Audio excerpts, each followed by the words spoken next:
মানুষ আইয়া সুস্থ চিকিৎসা পায় না। কতদিন ধরে আইয়া গেছি, ওষুধ মিলে না, খুঁজতো না। আমার মা একলা বুড়া বেরিয়ে লিয়ে আসলাম, এইসব ওষুধ দিতে আমি হতাম। সপ্তাহে নাকি একবার খুলে বা দুইবার খুলে, এটা কি সত্যি নাকি? সপ্তাহে একবারও খুলে না, ও খুলে কোনো সপ্তাহ। 10:30 পৌনে 11টা বাজে গেছে, মনে করেন এখন পর্যন্ত কোনো লোক আইছে না। আপনারা তো নিজেই প্রমাণ। আচ্ছা, এইভাবে কতদিন ধরে চলতেছে? এটা মনে হয় আজকে আমি দেখি 4-5 বছর ধরে 4-5 বছর ধরে এইভাবে? এইভাবে চলে। আপনারা আসলে কি ওষুধ দেয় না? না, হ্যাঁ, এক দোকানে হইতে না, 2টা ট্যাবলেট দেওয়া দেয় হয়।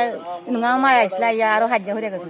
আচ্ছা, ওষুধ দেয় না? না, হয় কের ওষুধ দেয়। আমি তো ওই গরিব গুড়া লাগে তো সরকারি হাসপাতালে দিছি। ওইসে ভর্তি করে দিকে অবস্থা আমরা তো কইব না, এটা সরকার ওইভাবে দেওয়া রাখছে। প্রত্যেক দিনের দিছে না সপ্তাহে দিছে, এটা আমরা নিজেও বুঝতাম পারি না। আচ্ছা আচ্ছা আচ্ছা, বুঝছেন নি? এটা আপনি বলতেছেন যে এটা শুরু থেকে এইভাবে? এইভাবে। আচ্ছা আচ্ছা, আর আমরা এখানে গণেশপুর পাই না, এদিকে শতম হইতে হয়। এই কি অবস্থা? এই ব্যবস্থা করে ব্যক্তিগত কুলে ব্যক্তিগত লাগাই জায়গা। আচ্ছা, তো এইগুলা আপনারা কিন্তু সঠিক সেবা পাচ্ছেন না, না? সঠিক নেই। দর্শক, আমি এই মুহূর্তে রয়েছি চুনারঘাট উপজেলার গণেশপুর কমিউনিটি ক্লিনিকে। আপনারা দেখছেন আমার পিছনে, এটি কিন্তু আজকে শুরু লগ্নে থেকে কিন্তু আমরা জানতে পেরেছি। এখানে স্থানীয় যারা রয়েছেন তারা আমাদেরকে জানিয়েছেন যে এটা শুরু লগ্নে থেকেই কিন্তু এইভাবে প্রতি সপ্তাহে একবার খোলা হয়।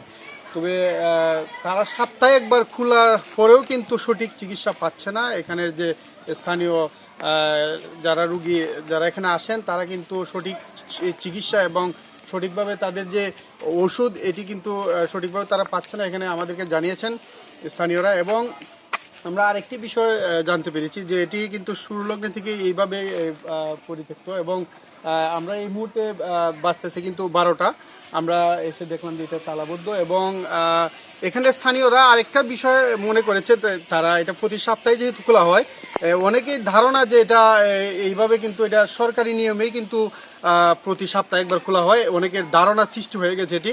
আসলে এটি কিন্তু প্রতিদিনই খোলার কথা এবং এখানে লক্ষ লক্ষ টাকা সরকার ব্যয় করছে জনগণের জন্য, কিন্তু এটা থেকে আমি মনে করি যে জনগণ বঞ্চিত হচ্ছে। এবং এটি শুধু এখানেই নয়, এই একাধিক কমিউনিটি ক্লিনিক কিন্তু এই চুনারঘাট উপজেলার বিভিন্ন জায়গায় কিন্তু এই একই ক্লিনিক কিন্তু এইভাবে আসলে পরিত্যক্ত হয়ে রয়েছে। এইগুলো থেকে কিন্তু সঠিক সেবা পাচ্ছে না।